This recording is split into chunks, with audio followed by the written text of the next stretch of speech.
उधर अमेरिका और रूस बांग्लादेश के सियासी मामले पर भिड़ गए और वहां बने दोनों देशों के दूतावासों के बीच जबानी जंग छिड़ गई।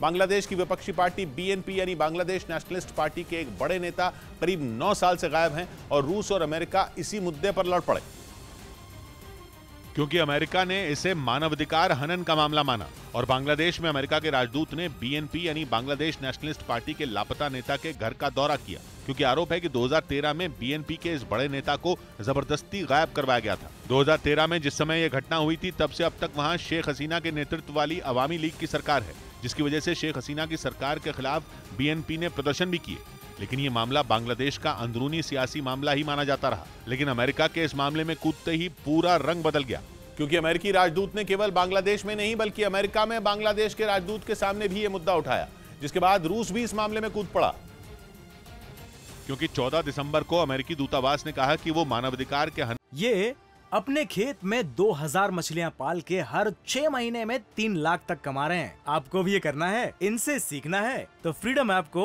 अभी डाउनलोड कीजिए। के सभी मामलों को गंभीरता से लेता है, जिसके बाद 20 दिसंबर को बांग्लादेश में रूस के राजदूत ने बयान दिया कि बांग्लादेश जैसा देश किसी और देश के निर्देश के मुताबिक नहीं बल्कि अपने हिसाब से आंतरिक नीति तय करता है। रूस ने जैसे ही ये बोला, अमेरिका इस मामले में यूक्रेन को घसीट लाया और रूस से पूछा कि क्या ये बात यूक्रेन पर भी लागू होती है। साफ है कि अमेरिका का इशारा यूक्रेन में चल रही भीषण जंग की ओर था, यानी बांग्लादेश के बहाने दोनों महाशक्तियां फिर टकरा गईं। रूस ने एक बार फिर कहा कि अमेरिका जबरदस्ती किसी देश के घरेलू मुद्दे में नाक घुसा रहा है, क्योंकि वो यूक्रेन के मुद्दे को रूस का घरेलू मामला मानता है और अमेरिका के इस मामले में बोलने के खिलाफ है।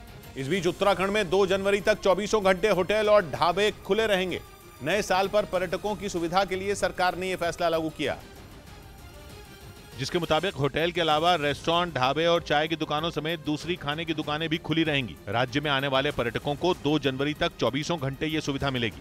इससे पहले हिमाचल सरकार ने भी 2 जनवरी तक 24 घंटे होटल और खाने की दुकानों को खोलने का फैसला लिया था। उधर पंजाब के पूर्व मुख्यमंत्री चरणजीत सिंह चन्नी करोड़ों रुपए के घोटाले के आरोप में विजिलेंस के रडार पर आ गए।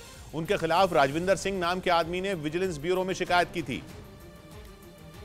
जिसमें पंजाब के पूर्व सीएम चन्नी पर आरोप है कि उन्होंने थीम पार्क के उद्घाटन के खर्च में बेटे की शादी का खर्च भी जोड़ दिया, जो करीब 1.5 करोड़ था।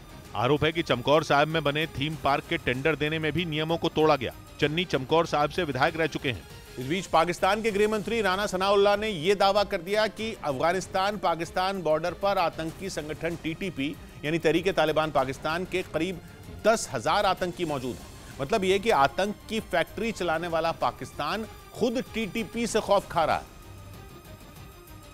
और उसे इस बात का डर सता रहा है कि आने वाले दिनों में टीटीपी के आतंकी पाकिस्तान के शहरों पर हमला न बोल दें। असल में टीटीपी को पाकिस्तान का तालिबान भी कहा जाता है, जिसके साथ पिछले महीने की 28 तारीख को पाकिस्तान की सरकार ने संघर्ष विराम का समझौता तोड़ दिया था, जिसके बाद से ही पाकिस्तान पर लगातार आतंकी हमले हो रहे हैं। और इसी कड़ी में पाकिस्तान के गृह मंत्री राना सनाउल्लाह ने यह बयान दिया कि अफगानिस्तान और पाकिस्तान के बॉर्डर पर तहरीक तालिबान पाकिस्तान के 7 से 10,000 आतंकी मौजूद हैं।